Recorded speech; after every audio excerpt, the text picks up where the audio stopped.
Merhaba arkadaşlar, kanalıma hoş geldiniz. Bugünkü modelimizi şöyle güzel merserize bir ipim var. Himalaya'nın ihraç fazlası merserize bir ip. Şöyle ince bir ip. Bununla harika bir model başlayacağız. Yazlık örgülerinizde kullanabileceğiniz 4 numara şiş kullanacağım. Modelimiz oldukça güzel, farklı bir model. İnşallah siz de beğenir, benimle yaparsınız. Dilerseniz yapım aşamalarına geçelim. İlmeklerimizi alarak başlayalım. Şu şekilde birinci ilmeğimi aldım. Bu model için ilmek sayısı 3 ve 3'ün katları artı 2 olması gerekiyor.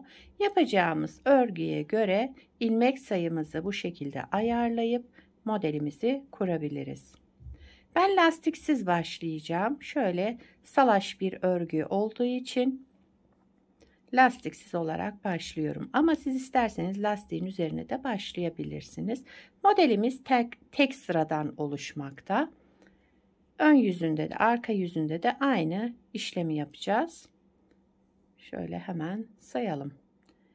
1, 2, 3, 4, 5, 6, 7, 8, 9, 10, 11, 12, 13, 14, 15, 16, 17, 18, 19, 20.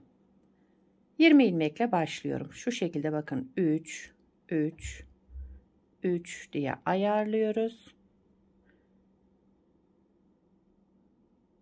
Sonuna 2 ilmek ekliyorum.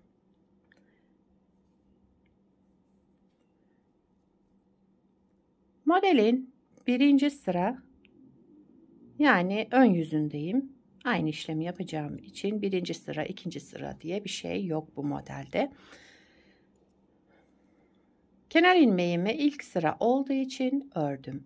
Devamındaki 2 ilmeğimi şu şekilde ikisini bir düz örerek tek ilmeğe düşürdüm. Daha sonra bir ilmek doladım, bir ilmek örmeden aldım. Sıradaki 2 ilmeğimin ikisini bir düz örerek tek ilmeğe düşürdüm. Bir ilmek artırma yaptım. Daha sonra bir ilmek örmeden aldım. 2 ilmeğin ikisini bir düz örerek tek ilmeğe düşürdüm. Bir kez doladım, şöyle artırma yaptım. Devamında bir ilmek örmeden aldım. Modelimiz böyle devam ediyor arkadaşlar. Önce 2 ilmeği ikisini bir düz örerek tek ilmeğe düşürüyoruz. Daha sonra bir ilmek artırma yapalım ve bir ilmek de örmeden alalım şu şekilde. 2 ilmeğin ikisini bir düz ördüm, tek ilmeğe düşürdüm, bir artırma yaptım, bir ilmek örmeden aldım. Son 3 ilmeğim kaldı. Onda da yine aynı işlemleri yapıyorum. 2 ilmeğin ikisini bir örerek tek ilmeğe düşürdüm. Devamında bir kez artırma yaptım. Sıradaki ilmeğimi de örmeden aldım. Kenar ilmeğimi düz olarak ördüm. İpimin rengi aslında çok güzel bir yavru ağzı ama kamerada pek göstermiyor herhalde. Evet, modeli bir kez kurmuş olduk. Şimdi arka yüzünde yine aynı işlemleri yapıyoruz. Kenar ilmeğimi örmeden aldım. Sıradaki 2 ilmeğim, bakın bu ilmekle arkasındaki artırma yaptığım ajur olan ilmeğimi şu şekilde ikisini bir düz ördüm. Tek ilmeğe düşürdüm.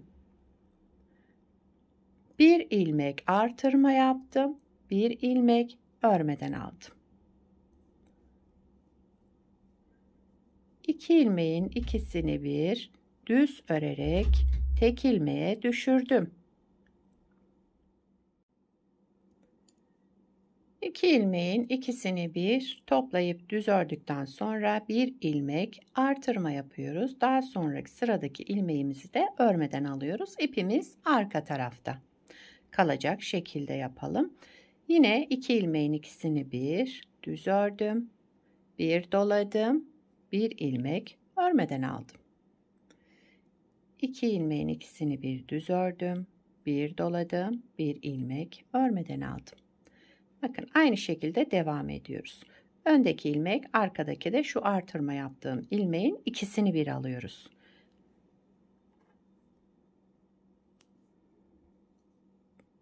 Kesme işlemi yaptım. Daha sonra bir kez artırdım. Sıradaki ilmeğimi de örmeden aldım.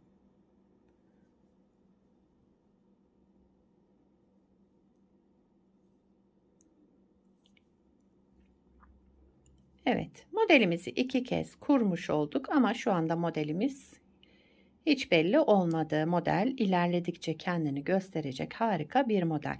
İsterseniz bir sıra daha yapalım hemen.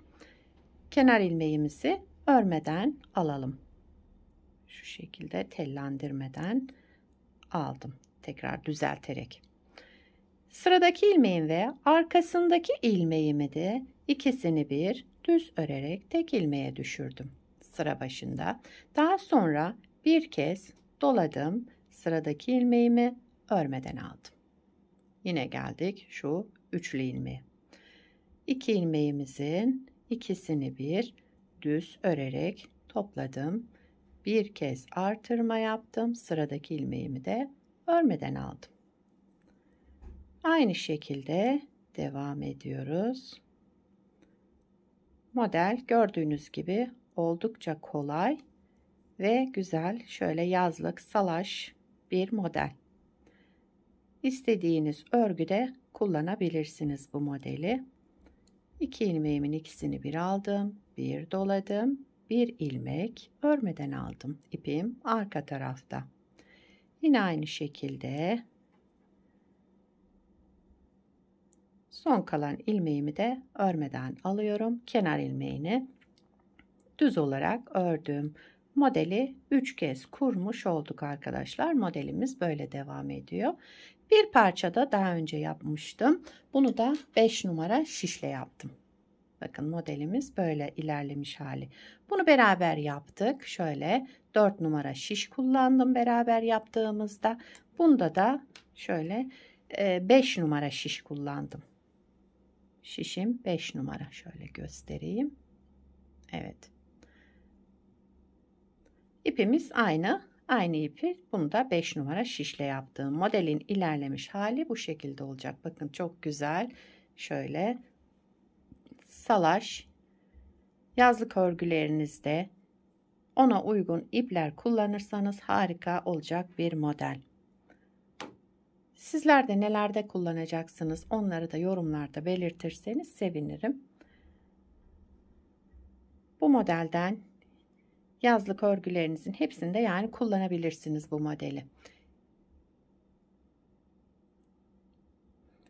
Modelin iki tarafı da aynı. Onu da göstereyim şöyle. Bakın iki tarafta aynı oluşan model. Çünkü tek sıradan oluşuyor. Modelin tersi düzü yok arkadaşlar. İstediğiniz örgüde de kullanabilirsiniz. Yetişkin örgülerinde, çocuk örgülerinde her türlü örgüde kullanabileceğiniz harika bir model. Sizler de nelerde kullanacaksınız onları da yorumlarda belirtirseniz sevinirim. Yapacak olanlara kolay gelsin. Bir sonraki videoda görüşmek üzere. Hoşça kalın.